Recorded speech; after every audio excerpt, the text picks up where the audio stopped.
नमस्कार दोस्तों, मेरा नाम है मनीष कुमार सिंह और आप देख रहे हैं 4 पीएम महाराष्ट्र और आपका बहुत-बहुत स्वागत करता हूं दोस्तों। महाराष्ट्र में लगातार जो है गर्मी बढ़ती चली जा रही है और सीट शेयरिंग को लेकर के आप देख ही रहे हैं कि एनडीए गठबंधन और एनडीए गठबंधन किस तरीके से लगा हुआ है कि जल्द से जल्द जो है इसका जो सॉल्यूशन है वो निकाल लिया जाए।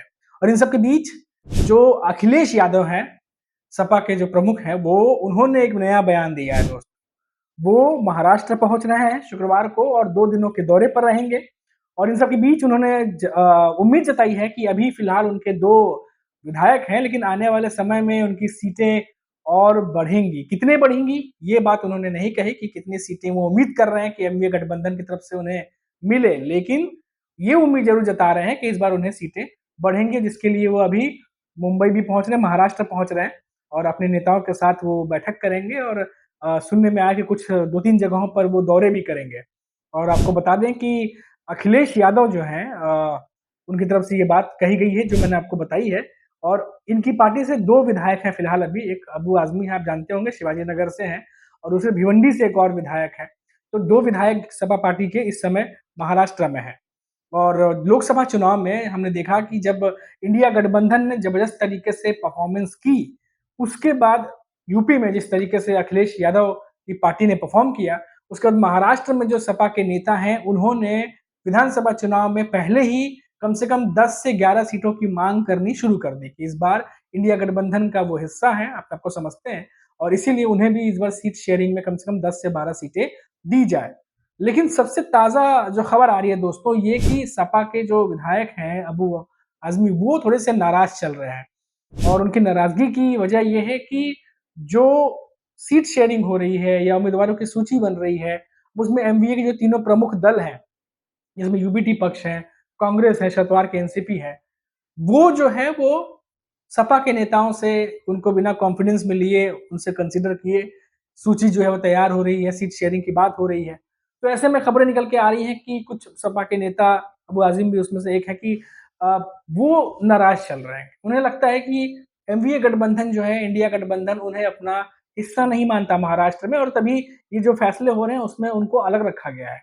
अब ऐसी भी रिपोर्ट आ रही है दोस्तों और ऐसे में अखिलेश यादव का महाराष्ट्र में आना एक बड़ी सुगबुगाहट है, क्योंकि लखनऊ में हमने देखा, लखनऊ की बात करी, पूरी यूपी में हमने देखा कि किस तरीके से अखिलेश यादव की पार्टी सपा ने परफ़ॉर्म किया है और जिसको किसी की उम्मीद नहीं थी, वो हुआ है वहाँ पर काफ़ी भारी सीटें जीत करके वो आए हैं।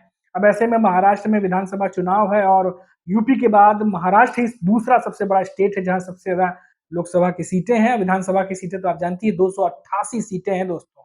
एक बहुत बड़ा विधानसभा की सीटें हैं महाराष्ट्र में और उसको लेकर के अब तमाम दल जो है वो अपनी-अपनी डिमांड रखने लगे हैं। हमने आपको पहले ही बताया था कि जैसे अभी मैंने बताया आपको कि सपा भी जो है वो उम्मीद जता के रखी हुई है कि 10 से 12 सीटें उन्हें मिले और उनकी डिमांड कहीं न कहीं बढ़ी हुई है क्योंकि 2 विधायक ऑलरेडी हैं और ऐसे में उन्हें लग रहा है कि अगर 9 से 10 सीटें उन्हें मिलती हैं, तो वो अपने उम्मीदवार खड़े कर सकते हैं और सीटों की संख्या जो है, उम्मीदवार जो जीतेंगे, विधायकों की संख्या वो बढ़ा सकते हैं, ऐसा सपा को भी लग रहा है। लेकिन सबसे बड़ा सवाल ये है कि क्या एनडीए के जो तीनों प्रमुख गठबंधन है, कांग्रेस, यूबीटी पक्ष और शरद पवार की एनसीपी, क्या वो इतनी सीटें छोड़ेंगे? क्योंकि अभी हमने देखा कि अभी तीनों प्रमुख नेताओं के बीच में जो सीट शेयरिंग का फ़ॉर्मूला सोर्सेज़ की वजह से खबर निकल के आ रहा है कि 100 और 85 के आसपास कुछ ऐसा है और जो 3-4 सीटें बचेंगी, वो निर्दलियों को दी जाएँगी। इस तरह से कुछ बातें निकल के आ रही हैं। तो बहुत सारी चीज़ें अभी होना बाकी है, किसको खुशी मिलेगी, किसके मन में असंतोष होगा, ये सब कुछ होगा जब सीट शेयरिंग का फ़ॉर्मूला सामने आ जाएगा। तो ऐसे में जब समाजवादी पार्टी के मुखिया जब यहाँ पहुँच रहे हैं, कई सारे यहाँ पे उनके नेता हैं, कई सारे अभी उनके जो अलग-अलग हिस्सों में वो जाएँगे मिलने लोगों से, तो और भी चीज़ें निकल कर सामने आएँगी, पिक्चर साफ होगी। और दूसरी सबसे बड़ी बात दोस्तों, हमने अभी कुछ देर पहले ही आपको बताया कि महायुति के भीतर भी सीट शेयरिंग को लेके यही बातें चल रही हैं और तीनों जो प्रमुख दल हैं, अजित पवार की एनसीपी, एकनाथ शिंदे की शिवसेना और बीजेपी, इन तीनों के बीच में घमासान मचा हुआ है सीट शेयरिंग को लेकर के कि कौन कितने सीटों पर लड़ेगा। क्योंकि सभी को पता है कि जो ज़्यादा सीटें लेकर के आएगा, वही अपने सीएम की दावेदारी पेश करेगा। हालाँकि अभी सब कुछ अच्छा चल रहा है, लेकिन सभी को पता है कि राजनीति में सब अच्छा तभी होता है जब आपके पास वो पावर हो, जब आपके पास आपके खुद के विधायक हों और आपकी बात सुनी जाए।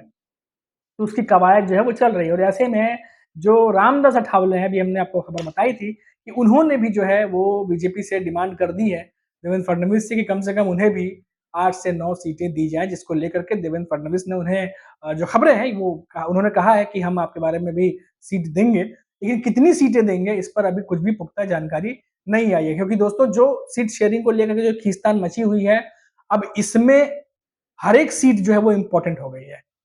क्योंकि जो प्रमुख गठबंधन के जो नेता हैं, जो दल हैं, उन्हीं को उतनी सीटें नहीं मिल पा रही जितनी वो मांग रहे थे। सीएम शिंदे को 100 सीटें नहीं मिल रही, उनकी पार्टी को, अजीत पवार को 90 सीटें नहीं मिल रही, जो खबरें निकल के आ रही हैं। तो ऐसे में जो बाकी की पार्टीज़ हैं, वो जो सीटें मांग रही हैं, क्या उनको उतनी सीटें मिल जाएँगी? ये सबसे बड़ा सवाल है। तो ये देखना होगा कि लगातार बैठकें चल रही हैं, मीटिंग्स चल रही हैं और सुनने में आ रहा है कि एनडीए गठबंधन जो है वो जल्द ही 1-2 दिनों में जो है वो अनाउंसमेंट कर सकता है। और वहीं अगर हम बात करें महायुति की तरफ से तो 100 सीटों पर जो है उम्मीदवारों की सूची उनकी तैयार है, ऐसी रिपोर्ट्स आ रही हैं। तो मतलब तैयारी के मुहाने पे खड़े हैं दोनों एनडीए और महायुति। लेकिन पहले किसकी तरफ से अनाउंसमेंट होगी, कौन पहले अपने पत्ते खोलेगा, ये देखना काफ़ी ज़्यादा दिलचस्प होगा। लेकिन वही दोस्तों मैं फिर से बता दूँ कि ये जो सीट शेयरिंग के बीच में जिस तरीके से अखिलेश यादव का बयान आया है, काफ़ी बड़ा बयान बताया जा रहा है। एक तरीके से एक मैसेज देने की कोशिश की गई है कि महाराष्ट्र में भी समाजवादी पार्टी है और वहाँ पे भी उनके 2 विधायक हैं और समाजवादी पार्टी भी महाराष्ट्र में लड़ने की तैयारी कर रही है और ऐसे में सीट शेयरिंग के दरमियान सपा के जो नेता हैं, उनका भी ख्याल रखा जाए। एक तरीके से अखिलेश यादव ने जो बयान दिया है, उससे ये अटकलें लगाया जा रहा है कि एक मैसेज देने की कोशिश की गई है कि सीट शेयरिंग करिए, लेकिन उसमें सपा के जो नेता हैं, जो महाराष्ट्र में समाजवादी पार्टी के नेता हैं, उनके लिए भी कुछ सीटें रखी जाएँ। महाराष्ट्र में कल जा रहा हूँ और इंडिया गठबंधन जीते, वहाँ पर जो दल है आदरणीय शरद पवार जी का, वहाँ पर जो पूर्व मुख्यमंत्री उनका दल है और समाजवादी पार्टी अन्य दल, हमारी कोशिश होगी कि इंडिया गठबंधन के साथ लड़ें। सीटें मांगी हैं और हमें उम्मीद है कि जहां हमारे 2 विधायक थे और हमें सीटें भी ज़्यादा देंगे और हम पूरी मजबूती के साथ इंडिया गठबंधन के साथ खड़े होंगे। उत्तर प्रदेश में गठबंधन में भी, यूपी में भी बहुत जल्दी तय हो जाएगा। बहुत जल्दी तय हो जाएगा। सर एक सवाल है, नहीं देखिए, साथ आना, साथ काम करना, ये बहुत अच्छी परंपरा है राजनीति में। अब लोग तो वो घबराए हुए जिन्होंने बीएलओ हटाए, पीडीए परिवार के अधिकारी हटाए। हमें उम्मीद है वो माइक्रोस्कोप से देख रहे हैं, एक भी पीडीए परिवार का नहीं है। कम से कम आप अपने कैमरे से जरूर दिखाना। एक सवाल सर,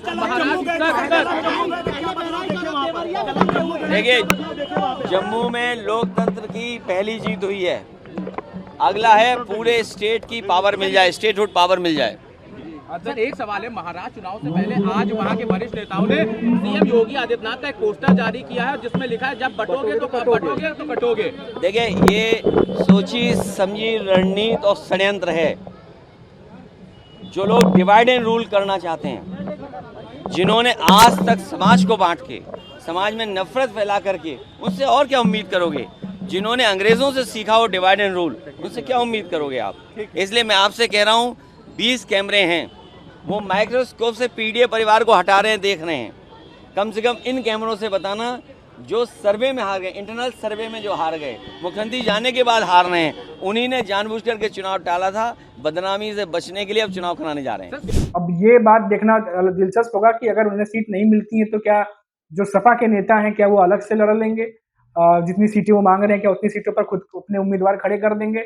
इस पर अभी तक फिलहाल कुछ कहा नहीं गया है, लेकिन अगर सपा ये मूड बना रही है कि कम से कम 9 से 10 सीटों पर लड़ा जाए, तो उनके पास 2 ही ऑप्शन होते हैं, या तो सीट उन्हें एनडीए से मिलेगी, या अगर नहीं मिलती है तो फिर वो अपने उम्मीदवार खुद भी खड़े कर सकते हैं। और ऐसे में वो अपने उम्मीदवार उस जगह से खड़े करेंगे जहां पर सपा को जो ग्राउंड लेवल पे जो रिपोर्ट मिली है अखिलेश यादव को कि किन किन जगहों पे सपा के उम्मीदवारों की जीतने के चांसेस हैं, और इसी को लेकर के जो है इसकी पूरी जानकारी इकट्ठा करने के लिए ये जो रिपोर्ट तैयार की गई है, शायद अखिलेश यादव यहाँ पहुंच भी रहे हैं। तो देखते हैं आने वाले समय में क्या कुछ होगा। फिलहाल अभी के लिए इतना ही, फिर लौटेंगे तो बात करेंगे महाराष्ट्र की किसी बड़ी खबर पर। तब तक आप देखते रहिए 4 PM महाराष्ट्र और मुझे इजाजत दीजिए। नमस्कार।